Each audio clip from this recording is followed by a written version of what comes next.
Welcome to another video. So in this video we're going to be changing the Dodge Cummins VP44 injection pump. So I want to give you some background information about what's going on here. This is a 2001 Dodge Cummins. It's got 6-speed transmission. I picked up this truck, it had about 80,000 miles on it. Now I'm about 500 miles short of 600,000. So I've done this pump a couple times and I've learned my lesson about them. They actually are good pumps as long as they're taken care of. And what I mean is, when I first got it, I believe the injection pump was changed because it's missing a bracket. And I'll show you when we get into it what's missing.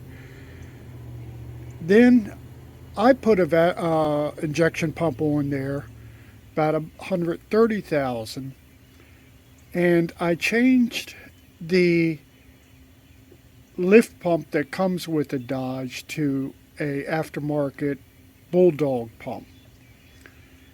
So went about another 100,000 miles maybe, and it went bad again.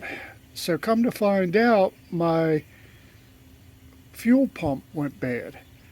So I learned that's the whole thing with these. They have to keep fuel flowing through them to stay cool.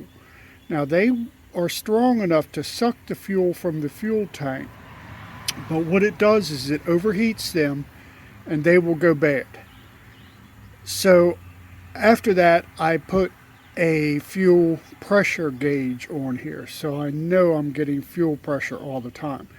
Now this last pump went 300,000 miles or so, and I don't know what to say if something lasts 300,000 miles, you know.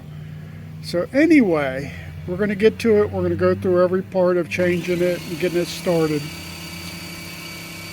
So first thing we want to do, if you noticed, I got all kinds of modifications and stuff like that. But first thing we're going to do is we're going to drain some fluid out, and we're going to take the radiator hose loose right here, give us some room, and then we're going to take the intake manifold off. So mine, mine's still just got 4 bolts to the block heater and your gasket going down to your intake, to your turbo cooler. So we're going to take all that loose, and then we're going to move on to the next thing.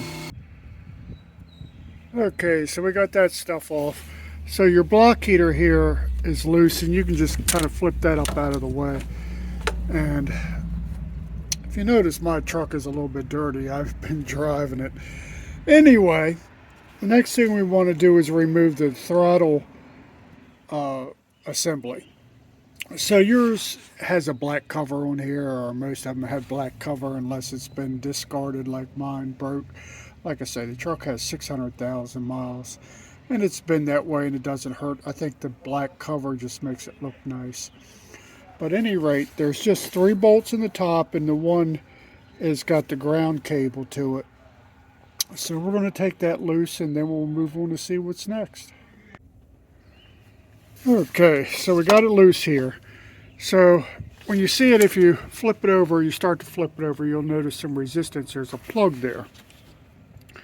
So don't pull on it too hard. Make sure you unplug that. And again, that should just flip up out of the way. You know, if it keeps falling down, I've taken a, wire or something and tie it up. And then we're going to unplug our injection pump. Now mine's got a tuner and all on it, so I got all this kind of crap on there. And if you're interested, I got all kind of upgrades on this thing. Take a look at the other videos we have on the channel. I mean, virtually everything for this truck. We did a transmission rebuild, 6-speed transmission rebuild. We've done just about everything. So take a look at, subscribe, take a look at some of the other videos. Anyway, this plug, it's got one of these sliding things that slide on the side. You can see that. So you got to slide all the way out and it'll pull out. So we're going to unplug that. And if it gets stuck or something, you can stick a screwdriver and pry it a little bit, but be careful you don't break it. So we're going to do that next, get everything out of the way and unplug all the stuff, and we'll move on. Okay, so if you take a look at your injection lines, they're all bolted down to your intake manifold, and they're actually in sets of 3, which I'm going to show you here in just a second. Now the other thing is that back one's difficult to get to, and I also have a body lift, so if you don't have a body lift, you only have a couple inches. It's very difficult to get to without a body lift. Makes it easier with it, but you can get it. It just takes patience, and you got to keep working at it. But if you look here at the back of the injection pump, there's the lines. Now if you follow them up to the block right here, there's 3 lines together. Those are the 3 front lines on your injection pump. So you could take them off in sets of 3. In other words, you don't have to take this clamp loose. You just take it loose from your intake manifold. You unbolt the nuts here, and then you unbolt it from your block, and you just follow back to where it's bolted down and at your intake manifold, and take them loose, and that whole set of 3 will come off intact. So these lines are very strong and hard. You don't want to bend on them or pull on them. If you take them all loose, they will all come off in a set, and you can just take it off and set it on the ground. And the other thing is you have to take the fuel lines loose. Now I already took them loose here. You can see, like I say, I have the air dog pump, so I had the clip on right there, and then this is the return line that's bolted with a bungee bolt. So I want to point out, when you take that loose, that bolt's like this, so the one washer goes on the inside of the fitting there. So be careful, don't lose them, because for some reason they're not that plentiful. They're difficult to find. I've lost them before, and I've gone to 5 different auto parts stores before I could find one stupid little washer that'll fit. So just be careful with it, you don't lose it, and set it somewhere. So at any rate, we're going to take those front 3 lines loose and move on from there. Okay, real quick to show you what I mean. I took all my front down loose down there. I don't know if you can see, I took my intake manifold bolts out, and the whole thing's out. So that's it, it's loose. Now then we got 3 in the back and our 3 lines remaining, and we just take those loose and do the same thing. The whole thing will come off together. So that's it. So we're going to take care of the other 3, and then we'll move on. Okay, so we're getting somewhere. Got my back lines off. So all the lines are off. Now, yours will have a bracket down here, or it should. You kind of got to look for it. I can't help you there because mine's missing, but I know there's one that goes on the back of it, the injection pump. So the next thing we got to do is we got to take the gear loose. So we pull this thing off, this little vent hose here, and you got your breather there. Now I just stick a screwdriver in there and unscrew it. Just be gentle. They get old, they break. But you unscrew it all the way, get it out of there. Okay, so now we need a mirror. Now my mirror just broke on me, thank you. But if you take a mirror and you look inside there, and it's difficult to do with camera, but you will see there's 2 bolt holes and there's a center nut. Now up at the top there's a mark that says TDC. When you look at this, and I don't think it's showing up on the there it is. See a little line there, needs to line up with up here. So you can crank the engine over by the crankcase, the crankshaft, until you get top dead center. Then you take that bolt loose, the nut loose there, and what you have to do is they actually make a puller if you want to invest in one. I got me a homemade one here. So, nice heavy duty piece of angle iron. You need something heavy because it's tight. And you'd screw the 2 bolts into the crank. Get them in there good and tight, and then you need a bolt to push on the center so you have like a wheel puller. And you tighten down until the gear pulls off of the pump. And it will just sit there. It won't fall or anything like that, but you need it at top dead center. So we are going to take care of that next, and then we'll move on and see what else we have. Okay, so next we're going to take the bolts loose from the pump. So there's 2 in the back. The one you need like a long extension to reach out and get, and there's 2 on the bottom.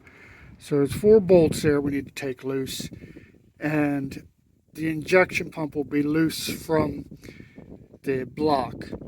But we still have to take the gear loose, but we almost got it. So stay tuned and we'll move on to see what's next. Okay, so we got our new pump here. So take note, you got your key sticking in here, and you should be getting a new nut and washer and all with it. So the first thing you want to do is you want to take a look down inside here and make sure where your slot is and everything's lined up and what have you like that. And you may take a little piece of emery cloth and clean out inside that hole a little bit. So what you want to be careful of is when you shove it back on there, you notice this is tapered. But it should go on relatively easy. You shouldn't have to force it with the nut too much. It should slide right in there the way it goes. So what we're going to do is we're going to put this in there and slide it into the gear, and then we're going to put our 4 bolts back in.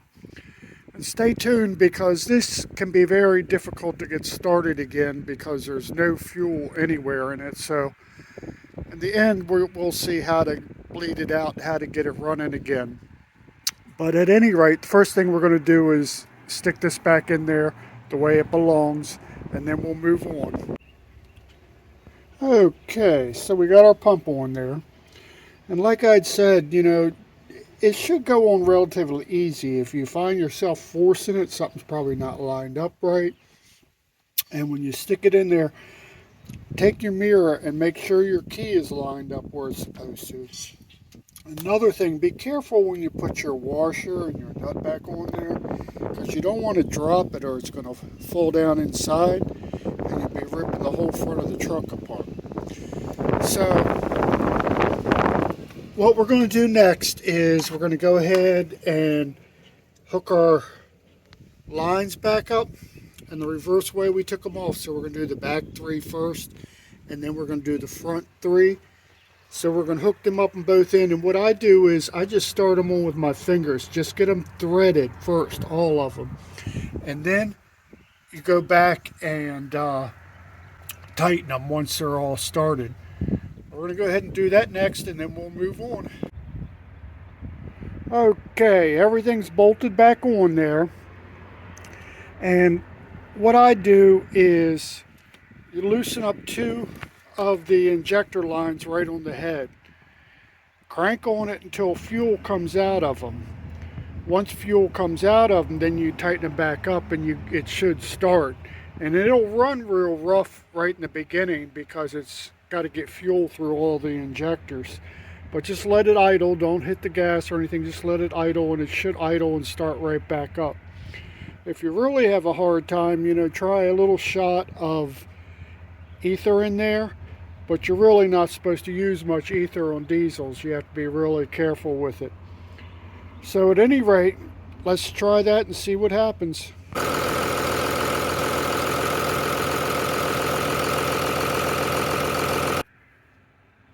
So there it is running. I did have a harder than usual time getting it started. So if you have a hard time, you know, just make sure you loosen up a couple of them, 2 or 3. Here right at the head, and make sure fuel comes out, and it will start, but it can be very difficult to start. Also, we got tons of Dodge videos. If you mess with these trucks at all, we got a video for everything you can think of. Rebuild the transmission, everything. So to be sure to subscribe and take a look and see what else we have. You have a pleasant day, and thank you for watching.